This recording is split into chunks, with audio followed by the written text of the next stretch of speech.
সবাইকে স্বাগত জানাই আমার চ্যানেল ফেভারিট ফুডে।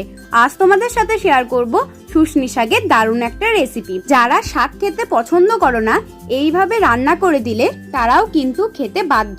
চলো তাহলে রান্নাটা শুরু করি। কড়াইতে দিলাম 1 চামচ সর্ষের তেল। এবার কেটে ধুয়ে রাখা শুষ্নি শাকগুলো দিয়ে দেবো। একবারে পুরোটা দিচ্ছি না, একটু হিট পেলেই শাকটা কমে যাবে। তো প্রথমে কিছুটা শাক দিয়ে একটু নেড়ে নিচ্ছি।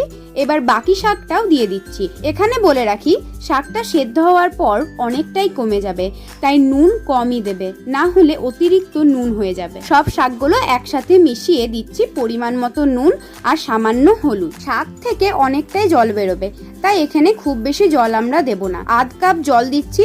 এবারে লো হিটে শাকটা ঢাকা দিয়ে সেদ্ধ করে নেব। গরম গরম ভাতের সাথে এইভাবে রান্না করা শাক দারুণ লাগবে। শাকটা সেদ্ধ হয়ে গেছে, কিন্তু এখনো কিছুটা জল রয়েছে। এই জলটা কিন্তু আমরা ফেলে দেব না, হিটটা বাড়িয়ে জলটা শুকিয়ে নেব। এখন শাকটা তুলে রাখছি। কড়াইতে দিচ্ছি প্রায় 6 চামচ সর্ষের তেল।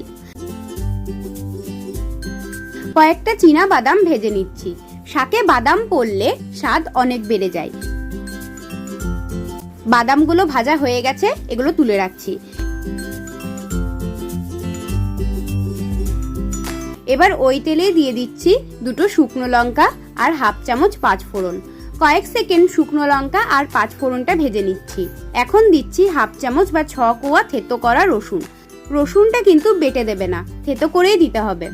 রসুনটা খুব বেশি ভাজবো না, ওই 30 সেকেন্ড মতো একটু ভেজে নিয়ে দিয়ে দিচ্ছি ছোট ছোট করে কাটা আলু। আলুর সাথে পরিমাণ মতো নুনটাও দিলাম। এবার একটু নেড়ে চেড়ে নিচ্ছি।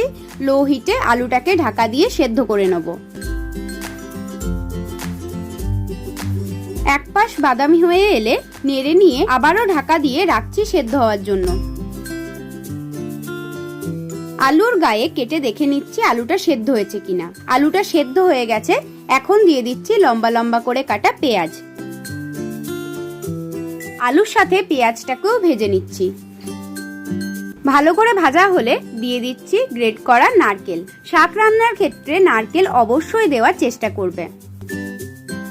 নারকেলটা বাদামি করে ভেজে নিতে হবে। নারকেলটা বাদামি হয়ে গেছে। এখন দিয়ে দিচ্ছি সেদ্ধ করা শাকটা। খুব ভালো করে মিশিয়ে নেবো। আর শাকে যদি কোনোভাবে একটু জল থেকেও যায়, এই সময় কিন্তু নাড়াচাড়া করে পুরো জলটাই শুকিয়ে নেবে। এবার সব শেষে দেবো চিনি। এখন হিটটা একদম অফ করে দিলাম।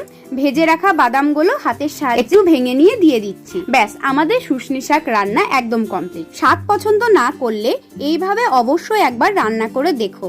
ভিডিওটা ভালো লাগলে লাইক করে দিও আর সাবস্ক্রাইবও করে দিও।